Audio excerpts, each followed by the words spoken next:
Thank you, Madam Speaker. Manitobans are having trouble believing this government's statements on healthcare. I table the government's own numbers, which show that actual provincial spending on health has either been frozen or cut for the last 3 years, even though federal funding is up every year. This government has refused to sign an agreement for $400 million in desperately needed funding for mental health care and home care.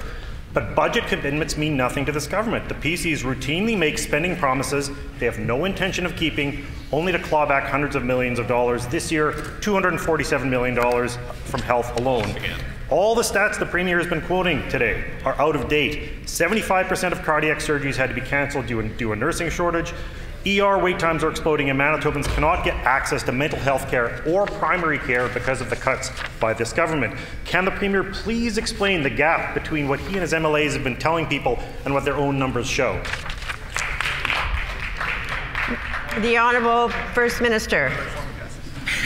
Well, Madam Speaker, I'll explain to the member that when the partnership on health care was first developed between the federal government following the introduction of the Canada Health Act and provincial governments, the partnership was based on 50-50 funding being provided. And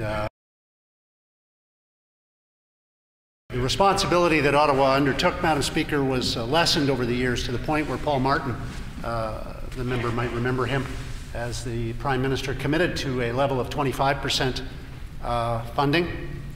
The present administration in Ottawa didn't run on a promise to reduce that percentage. They just are. And they'll take over $2 billion out of this province in healthcare funding reductions over the coming decade without a single word of objection from the member. Manitobans wants a government that will stand up for them. We'll do that while the members opposite fail to do that. Sure.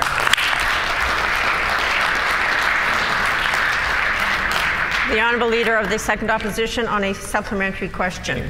Thank you, Madam Speaker. The province's latest unexplainable move was closing the family care clinic in St. Boniface. It is a bilingual clinic across the street from the St. Boniface Hospital that helps keep people out of emergency.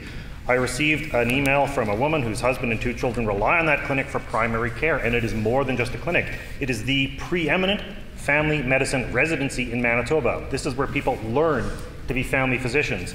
They treat 17,000 people last year, working in teams that include doctors, nurses, and nurse practitioners.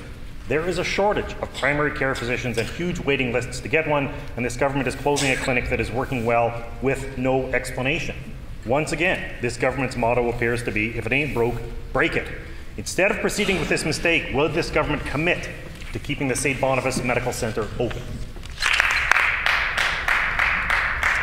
The Honourable First Minister. I do appreciate a constituency question from the member opposite, Madam Speaker, in respect of doctors, though he has it wrong. As I mentioned earlier in response to the member for Fort Rouge, we have recruited 78 new doctors this past year. And that is the second largest increase in the last decade and a significant achievement. And I congratulate the people in the Health Department and our Minister for their dedication to the task of making sure that we address the challenges we inherited in healthcare. But more than that, Madam Speaker, I mentioned earlier the partnership that the federal Liberals committed to at 25%, and I should mention that percentage is now below 18%, while the federal government, this present federal government, seems to want to billboard their involvement in healthcare, promote their involvement in healthcare, and do photo ops about their involvement in healthcare. They just don't send the money to the provinces to support healthcare, and this member stands quietly by and applauds them, and he's wrong to do that.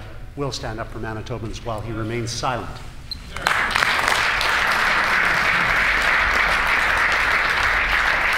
The Honourable Leader of the Second Opposition on a final supplementary. Once again, Madam Speaker, the Premier's numbers are out of date. The very table that I tabled, the chart that I tabled, shows that the federal percentage of funding has been growing steadily. It is not 18%. It's gone up every year for the last 3 years. So I'd like to correct the First Minister on that.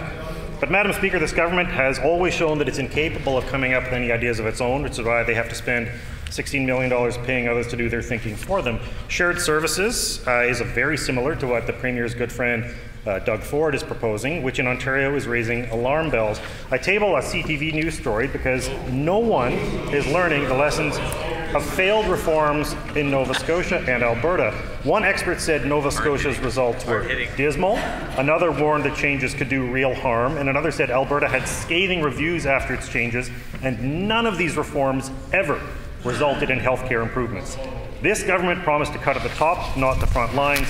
How does closing clinics, ERs, and hospitals while creating a new, unaccountable mega bureaucracy fit that promise?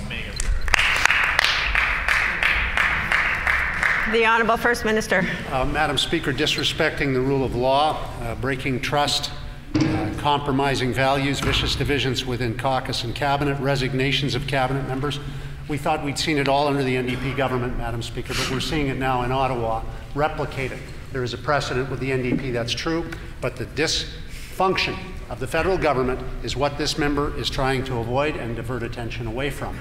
And that's too bad, Madam Speaker, because, quite frankly, we need a federal government that will partner with the provinces on health care in a sustainable way. We do not need a federal government that will make up numbers and then pretend it's involved in health care while its participation declines.